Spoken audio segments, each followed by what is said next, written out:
Jean-Daniel Lévy, je vous laisse prendre la parole de l'Institut Harris Interactive pour nous donner les résultats de l'enquête commandée par Atom. Merci. Effectivement, quelques questions. J'ai pas l'impression que ça fonctionne. Ça fonctionne ? Il y a du son. Il y a du son, très bien. Alors, s'il y a du son, on va voir également quelques images. Au cours du déjeuner, quelques-uns des convives ont indiqué qu'il n'y avait pas assez de chiffres à l'heure actuelle sur ce qui pouvait exister de la situation objective concernant le tourisme. Alors, ce que je vais vous dire ne va pas forcément être faux, mais va être subjectif. Nous avons été amenés, à votre demande, à interroger un échantillon représentatif de Français. Je vais vous montrer juste après la méthodologie, en les interrogeant sur leur représentation à l'égard du tourisme et en leur posant non seulement des questions telles que nous, en tant que sondeurs, on peut être amenés à nous les poser, telles que vous, en tant que professionnels, vous pouvez être également amenés à vous interroger, mais également en leur laissant de temps à autre la possibilité de pouvoir s'exprimer de la manière la plus spontanée possible. Et vous pourrez voir que, en plus des chiffres, il y aura quelques lettres. Donc beaucoup d'éléments que je vais être amené à vous fournir. Forcément trop, sur certains aspects, je passerai rapidement. Et si jamais vous deviez ressentir la moindre frustration, vous pourriez, dès 14h30, aller sur le site d'Harris Interactive pour avoir la totalité de cette présentation. Et donc, pas de nécessité de votre part de noter furieusement tous les chiffres que je vais vous indiquer. Premier aspect, première question, première dimension qu'on peut voir à travers le tableau suivant. Comment avons-nous été amenés à travailler ? Je serais tenté de dire la manière la plus traditionnelle possible lorsqu'on fait un sondage, une interrogation d'un peu plus de 1000 personnes. Échantillon représentatif, ça veut dire qu'on a autant d'hommes que de femmes que l'on a dans la population française, autant de jeunes que de personnes âgées, autant de catégories supérieures que de catégories populaires, autant de personnes qui sont habitants en région parisienne que dans les autres régions. Donc une sorte de France miniature que nous avons interrogée et qui ne va pas forcément tous les matins se lever en s'interrogeant autour de ce que peut être le rapport aujourd'hui au tourisme. Mais ça ne les empêche pas d'avoir un certain d'avis. Ces avis, on va aller voir le premier aspect sur la perception générale de la santé du secteur touristique en France. Première question, question très statique. On peut voir le tableau suivant. Quand on demande, lorsqu'on parle du secteur du tourisme, et nous avons été amenés à redéfinir ce qu'était le secteur du tourisme, est-ce qu'on a le sentiment que d'une manière générale, il se porte bien ou il se porte mal ? Vous prenez 100 Français. Sur ces 100 Français, 61 vous disent ils se portent bien. 38 déclarent ils ne se portent soit plutôt mal, soit très mal. On est face à des personnes qui ont du mal à pouvoir avoir des avis extrêmement tranchés.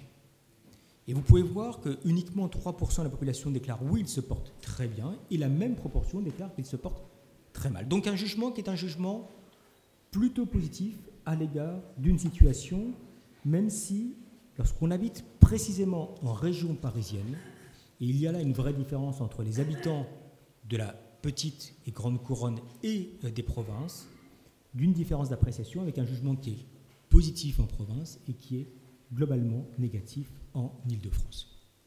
D'un point de vue statique, on l'a. D'un point de vue dynamique, et lorsqu'on interroge justement les Français, on va le voir à travers le tableau suivant, où on leur demande est-ce qu'on a le sentiment que depuis une dizaine d'années, le secteur du tourisme se porte mieux, moins bien, ou ni mieux ni moins bien, la perception majoritaire dans la population française, c'est une baisse de l'intensité de rapport au tourisme dans la cité française. 56% déclarent qu'ils se portent moins bien, 23% déclarant qu'ils ne changent pas véritablement, et je serais tenté de dire un cinquième seulement déclarant qu'ils se portent mieux. Donc on a habituellement, lorsqu'on est amené à parler de la France, et ça correspond à la première des réponses, une description de la cité française qui est un pôle d'attractivité au niveau international et une zone touristique mondiale importante. Et pour autant, la perception qu'il y a un affaiblissement et de plus grandes difficultés que rencontre aujourd'hui le secteur du tourisme par rapport aux 10 dernières années. Comment l'expliquer ? Comment l'expliquer ? On a posé la question en plusieurs temps. Premier temps, de manière complètement ouverte, quand on demande pourquoi on pense que le secteur du tourisme se porte moins bien qu'il y a une dizaine d'années, vous pouvez le voir à travers le tableau suivant, les mots qui sont ici indiqués, ce sont les mots qui nous sont spontanément restitués de la part des Français que nous avons interrogés. Plus le mot est important, plus il a été cité fréquemment par les interviewés. Vous le voyez, les attentats, le terrorisme sont les deux aspects les plus emblématiques. Perçus, encore une fois, il ne s'agit pas de la réalité, mais de la perception telle qu'elle existe aujourd'hui de la part des Français. Les attentats qui ont diminué la fréquentation de la France par les étrangers, le terrorisme, les prix, la répression policière, les médias parlent d'attentats en permanence, les attentats font que les touristes étrangers sont méfiants pour venir en France. Je trouve que les prix ont beaucoup augmenté. Donc cette dimension générale qui vient aujourd'hui traverser l'ensemble de la société française, qui est inquiète en matière de terrorisme et en matière de sécurité, vient être plaquée sur le regard à l'égard du tourisme. Lorsqu'on les pousse un peu dans leur retranchement et que nous-mêmes, en tant qu'institut, on leur pose un certain nombre de questions, on peut le voir à travers le tableau suivant, et qu'on vous présente ici les résultats hiérarchisés, ils nous disent sensiblement la même chose. Les attentats terroristes ont contribué aux difficultés actuelles du secteur pour 93% de l'ensemble de la population que nous avons interrogée, qui dit oui, ça va moins bien. 87% concernant les problèmes d'insécurité. 72% concernant l'image de la France dans le monde, et vous pouvez voir également le prix des hébergements, les grèves, les manifestations, le prix des sites touristiques, le prix dans les restaurants, l'accueil envers les touristes, la concurrence des plateformes numériques de location de logements meublés, on y reviendra plus tard, et de manière moins nette, le manque de transport pour accéder à certaines destinations, ainsi que le manque de services d'une manière globale. Donc on a cette image générale, cette structure globale qui vient déjà mettre en avant plutôt des dimensions qui sont des dimensions conjoncturelles que des aspects structurels, en parlant d'attentats terroristes d'un côté et de problèmes d'insécurité de l'autre. Dans le détail, quand on cherche à regarder s'il y a des réponses qui sont différentes selon les populations, on peut le voir à travers le tableau suivant, ce sont essentiellement des personnes qui sont des personnes âgées, de 65 ans et plus, et essentiellement des personnes qui habitent en Île-de-France, qui vont mobiliser ces différentes thématiques-là, et notamment les thématiques relatives à l'insécurité. Ça, c'est pour la face négative. Si on aborde la dimension positive, et quand on demande aux Français, on va le voir à travers le tableau suivant, toujours à travers cette même approche, si vous dites que le secteur du tourisme en France se porte mieux qu'il y a une dizaine d'années, pourquoi le dites-vous et comment pourriez-vous le qualifier en tant que tel? Donc on voit bien que autant il y avait une dimension emblématique qui qualifiait le fait que ça se passe moins bien, autant on a une diffusion plus générale des termes qui peuvent expliquer les raisons pour lesquelles, aux yeux d'un seul individu, la situation se porte mieux. Quoi qu'il en soit, on met en avant des dimensions d'infrastructure, les transports qui se sont développés, on met en avant également la qualité en tant que telle à travers des hôtels de luxe qui, aux yeux de certains interviewés, poussent, je prends leur expression, comme des champignons, la modernisation des différents sites, les efforts qui sont établis pour l'accueil, un secteur qui également apparaît comme étant diversifié et en fait la perception peut être teinte d'une partie de jalousie de la part de cette personne que nous avons interrogée. Tout le monde part en vacances, donc tout va bien. Si on regarde en dehors du constat et que l'on cherche à voir les solutions qui nous sont proposées par les individus, toujours à travers cette même approche, il y a, vous voyez, à travers le tableau suivant, la dimension des prix qui va porter, le regard à l'égard de l'accueil, et puis également cette dimension de sécurité qui découle assez logiquement d'un jugement préalable qui est un jugement anxiogène ou inquiet à l'égard de la situation. Et quand on les pousse là aussi un peu plus dans leur retranchement et quand on leur demande que faut-il faire pour pouvoir faire en sorte qu'il y ait un secteur du tourisme qui se porte mieux en France, améliorer l'image de la France dans le monde, cité en première position par 30% des personnes que nous avons interrogées, renforcer la sécurité des touristes, devant le fait de renforcer la formation et la compétence des professionnels du secteur touristique en France, et enfin l'encadrement des différentes plateformes numériques de location de logements meublés. Amélioration de l'image de la France, renforcement de la sécurité des touristes, des dimensions sur lesquelles aujourd'hui les pouvoirs publics sont interpellés par les Français à travers cette enquête. Dans un pays qui est un pays où on n'a pas fait le deuil de l'intervention du politique, dans un pays dans lequel on n'a pas fait le deuil d'une forme de régulation et de mise en compte de conditions qui permettent un respect des règles et des normes, on peut voir d'ailleurs que l'intervention de la puissance publique se ressent sur différentes mesures que vous nous avez soumises et que nous avons testées auprès des Français. On peut le voir à travers le tableau suivant. Premier aspect, différentes propositions. Premier aspect, est-ce qu'elle apparaît comme étant prioritaire ou pas de renforcer l'encadrement et l'aide aux touristes en difficulté dans certains lieux par la création d'équipes de bénévoles facilement identifiables? Les 3/4 des Français que nous avons interrogés disent oui. Non seulement il s'agit de quelque chose qui est important, mais également qui peut être prioritaire pour près d'un tiers de la population interrogée. Mettre en place dans certains lieux des équipes de police spécialisées dans la protection des touristes sensiblement au même niveau. Créer des formations d'excellence pour les métiers du tourisme, de l'hôtellerie et de la restauration, cette dimension de formation venant concomitamment avec l'aspect de l'enseignement en alternance aux spécificités de l'activité touristique en région. Encadrer davantage les plateformes numériques, favoriser l'ouverture des principaux sites touristiques, créer un ministère du tourisme et enfin la simplification des visas à travers une plateforme numérique. Donc on est vraiment sur une attente déjà en premier lieu d'une intervention forte qui permet d'encadrer, d'aider les touristes, mais également d'être en capacité de pouvoir les protéger, ceci n'apparaissant pas antinomique d'une réflexion sur le plus long terme, par de l'enseignement, par de la formation, par également de l'apprentissage qui peut être véhiculé. On pourra voir très rapidement à travers le tableau suivant que selon les différentes catégories de population, on a une focale qui va être posée de manière plus ou moins nette selon l'âge ou selon la proximité politique.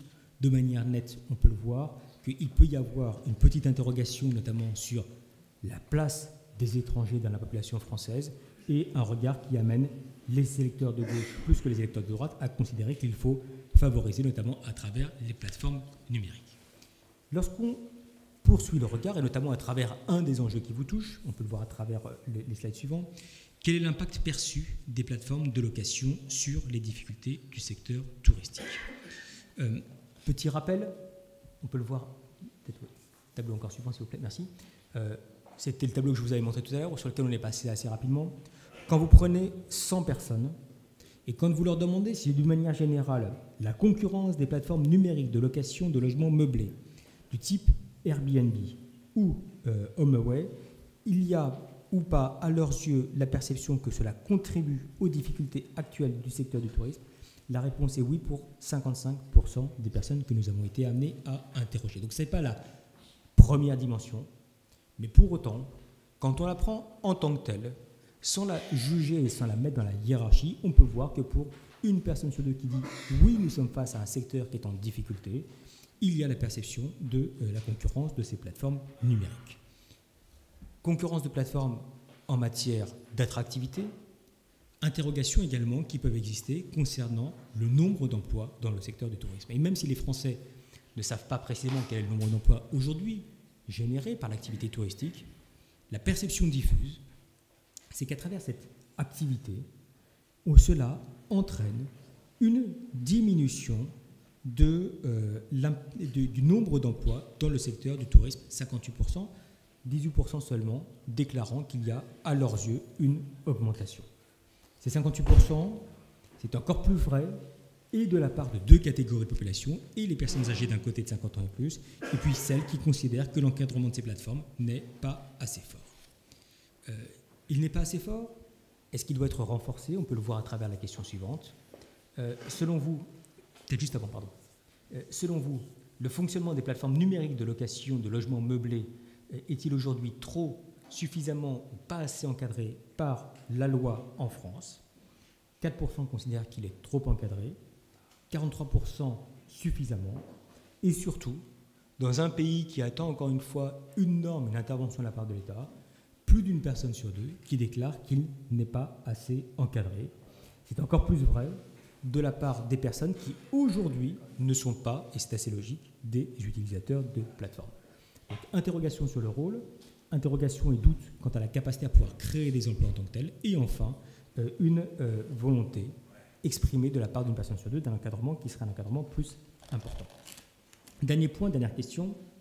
Parmi différentes thématiques que l'on a pu être amené à porter, est-ce qu'on a le sentiment, et ça peut être une des questions qui peut se poser dans le cadre de la prochaine élection présidentielle, est-ce qu'on considère qu'il devrait être prioritaire, important mais pas prioritaire, ou secondaire, voire qu'elle ne devrait pas être mise en œuvre, l'encadrement davantage des plateformes numériques de location de logements meublés pour soutenir les structures d'hébergement traditionnelles.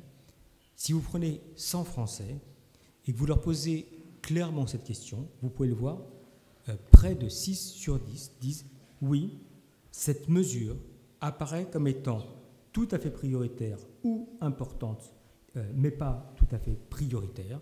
Donc mobilisée, vous le voyez, de manière nette par 6 personnes sur 10 que l'on a interrogées. On peut le voir également à travers un autre type de regard.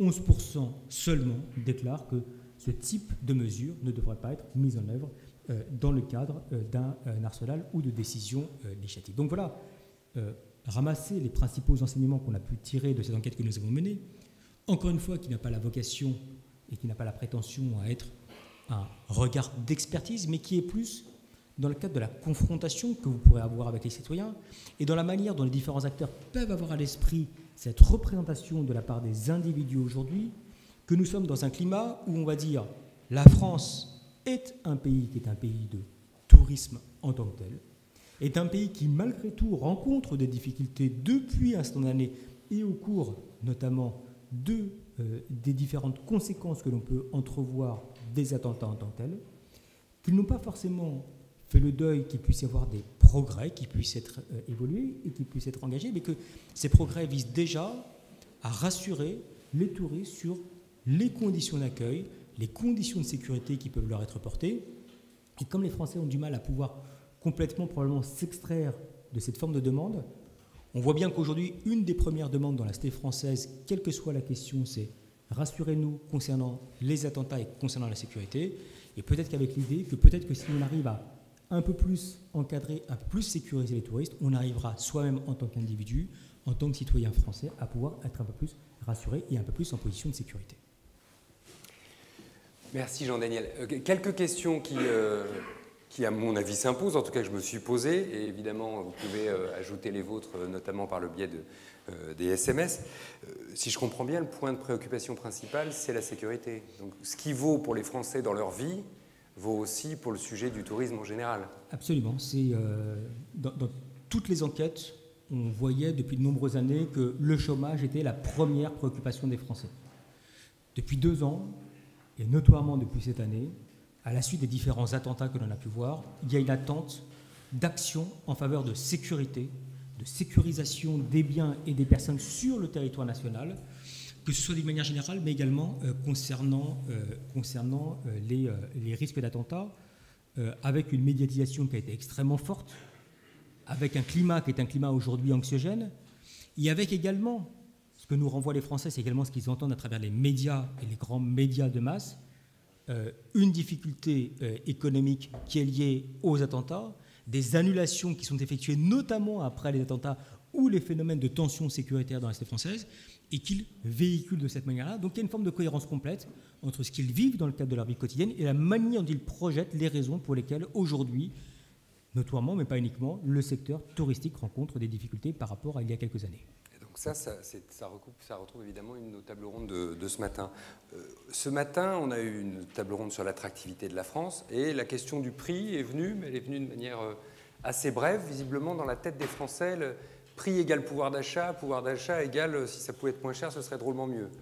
Systématiquement. On rappelle quand même dans les enquêtes internationales qui sont menées, quand on compare Paris avec les grandes capitales, Londres, Berlin, Rome, etc., Paris n'est pas du tout mal placé en termes de prix. C'est même plutôt une capitale pas si chère, comme dit l'autre. Voilà, en tout cas moins chère que Londres. Mais dans la tête des Français, ça c'est un sujet. Alors, il y a 2 règles, enfin, en tout cas il y a des résultats de sondage auxquels on s'attend de manière générale. Quand on demande aux Français s'ils sont suffisamment bien payés, c'est extrêmement rare qu'on ait des réponses positives. Et quand on demande est-ce que vous accepteriez ou est-ce que vous aimeriez que ce soit un peu moins cher, en général ils disent oui, j'aimerais que ce soit moins cher. Malgré tout, ce qui est assez intéressant, c'est que non seulement il y a une tension sur le prix, on aimerait que ce soit moins cher, mais on voit bien que dans la hiérarchie des priorités ou des difficultés que peut rencontrer aujourd'hui le secteur du tourisme, ça n'est pas en haut de tableau. Et on va beaucoup plus justement nous mettre en avant ce que vous avez souligné tout à l'heure, c'est-à-dire les aspects qui sont des aspects rassurez-nous et rassurez les touristes sur leurs conditions de sécurité qui leur sont offertes, plus que sur la seule dimension tarifaire en tant que telle. Et puis un regard qui est un regard peut-être pas forcément complètement déconnecté de la réalité, en disant que peut-être qu'eux-mêmes, en tant que Français, ils pourraient être un peu plus accueillants à l'égard des touristes que l'on peut voir à travers cette enquête. Que les autres Français pourraient être plus accueillants pour que tout le monde puisse en profiter. Chaque personne interrogée est pas dans mon absolument jardin, irréprochable. C'est toujours la même chose. Sur les plateformes numériques, les chiffres sont quand même assez frappants. Alors, on a bien entendu, ce n'est pas la priorité. Voilà. Si on considère que l'industrie touristique est en difficulté, la priorité, ce n'est pas du tout de réglementer les plateformes numériques. Mais en revanche, vous avez bien fait la distinction. C'est-à-dire, quand on leur dit « est-ce qu'il y a un problème plateforme numérique ?» hors de tout le reste, ils répondent oui, en fait. Absolument. Alors, et comme les Français sont un peu schizophrènes, ils les utilisent ils par peuvent, ailleurs. les utiliser, et deux, dire que c'est un problème. Oui. Mais comme ils sont Français en même temps, ils vont dire à un moment, c'est à l'État d'agir. Et dans un pays qui est un pays où la place de la puissance publique est aussi nette que celle peut être en France par rapport à ce qui peut exister dans notre pays, aussi centralisée que cela peut exister dans notre pays, on dit il y a un moment, aidez-moi, même moi-même, à résoudre cette tension qui peut exister entre le citoyen et le consommateur. Et si vous régulez, je pense qu'il y aura une norme qui sera fixée. Et aujourd'hui, ce que les Français critiquent d'une manière générale, c'est effectivement cette absence de norme. Ils disent, je peux en profiter, mais j'ai bien conscience de manière majoritaire que ceci participe à une baisse, pas uniquement de l'attractivité, mais également de l'emploi du secteur touristique. Et non pas, c'est pas vive la liberté et vive ma situation qui peut être une situation personnelle confortable, mais c'est faites en sorte qu'il puisse y avoir un garant de l'intérêt général qui agisse. Ça n'est pas forcément la première des priorités, mais en tout cas, ça apparaît comme étant un aspect sur lequel il y a des possibilités, sur lesquelles vous, acteurs publics, avez la possibilité de pouvoir agir. Dernier point assez frappant, ça aussi, ça nous emmène à une des tables rondes de cet après-midi. Ce que vous venez de dire, ce sera la première. Le sujet suivant sera la seconde sur la formation. J'entends pas de fierté nationale. Peut-être simplement dans l'idée qu'il faut mieux former à l'excellence française. Voilà. C'est à peu près le seul moment où j'entends un peu de fierté nationale dans ce sondage. Oui, parce que peut-être que ça s'impose de soi-même déjà. C'est-à-dire que tous les ans, on communique sur le fait que la France est soit la première, soit la deuxième destination touristique dans le monde. Mais qu'en général, on est extrêmement fiers lorsque la France est reconnue au niveau international et pas forcément lorsqu'elle est reconnue sur notre propre territoire. On est extrêmement fiers de pouvoir être présent par-delà nos propres frontières, mais pas toujours d'avoir des personnes qui nous demandent à nous, en tant que tels, de faire des efforts pour pouvoir les accueillir. Les Français sont extrêmement fiers de ce qu'ils sont. Ils ne comprennent pas que le monde entier ne leur ressemble pas, quels que soient nos défauts, d'une manière générale. Et dès qu'on a la capacité à pouvoir porter notre savoir-faire ou notre génie, il y a effectivement une valorisation en tant que telle. Et on voit bien que la dimension de formation est d'ailleurs plus mise en avant concernant pas forcément l'apprentissage, mais les filières d'excellence. Et la reconnaissance, ou en tout cas test qu'on pense qu'on a une spécificité française, c'est à travers notre gastronomie spécifique, à travers une forme de savoir-vivre à la française, à travers une forme d'excellence qui fait que quand on parle de la France au niveau international, on ne parle pas forcément sur la vie du quotidien, mais beaucoup plus à travers les côtés qui sont les côtés extraordinaires. Et c'est ce dont se gargarisent effectivement les Français, et ce qu'on peut voir à travers les réponses de cette enquête. Question subsidiaire, ce que vous venez de définir, c'est le Made in France. Le Made in France, ça s'est pas mal vendu à une époque récente en politique. Arnaud Montebourg l'a notamment porté, mais d'autres aussi. François Fillon le revendique dans son programme actuellement. Donc c'est, voilà, pourquoi les politiques ne se saisissent pas du sujet du tourisme, de votre point de vue de politologue, de sondeur et de politologue? Si vous me donnez 2 heures pour répondre, je pourrais vous donner une réponse. Prenez une minute. Mais de manière assez claire, on est dans un pays qui n'a pas fait complètement le deuil de ce qu'il existait et qui a du mal à savoir où on va aller collectivement. On a un pays qui s'est construit autour d'un rapport qui est un rapport déjà à l'industrie d'une manière générale et au secteur industriel. Et l'hôtellerie apparaît plus comme étant une société de service en tant que telle, plus qu'étant un secteur industriel à proprement parler. Donc cette image de la France, qui est une image de la France pour laquelle on va venir déjà autour de son territoire et autour de ses infrastructures, plus qu'autour des services à proprement parler, n'est pas valorisée spontanément de la part des Français, on le voit à travers cette enquête, et pas forcément valorisée aujourd'hui à travers des responsables politiques qui, à certains égards, en sont le reflet. Donc on a plutôt la perception que ce qui va créer de l'emploi, ou en tout cas ce qui va permettre de maintenir des secteurs de cohésion sur notre territoire, ça va être des bassins d'emploi qui sont clairement identifiés autour de bassins industriels, plus imagés, plus représentatifs, plus palpables, dont on a la capacité de pouvoir avoir une image un peu spontanée, parce qu'on a l'image d'une usine, d'une entreprise, etc., c'est beaucoup plus difficile à travers la société ou les différentes sociétés de services. On le voit là à travers le secteur du tourisme, mais on le voit également à travers d'autres types d'acteurs qui déclarent « nous sommes présents et nous sommes des sociétés de services, nous générons de l'emploi, nous générons de l'attractivité, nous générons du dynamisme, nous générons également potentiellement le gain de marché au niveau international et nous ne sommes pas suffisamment reconnus. Les Français sont parfois un peu traditionnels et ont un peu du mal à pouvoir se projeter vers l'avenir, et on est persuadé que tous ceux qui leur permettront de se projeter vers l'avenir offriront une nouvelle réflexion, une nouvelle vision de ce que peut être la société de demain, et donc probablement le tourisme peut avoir sa place. Merci beaucoup Jean-Daniel Lévy, je vous demande de l'applaudir s'il vous plaît.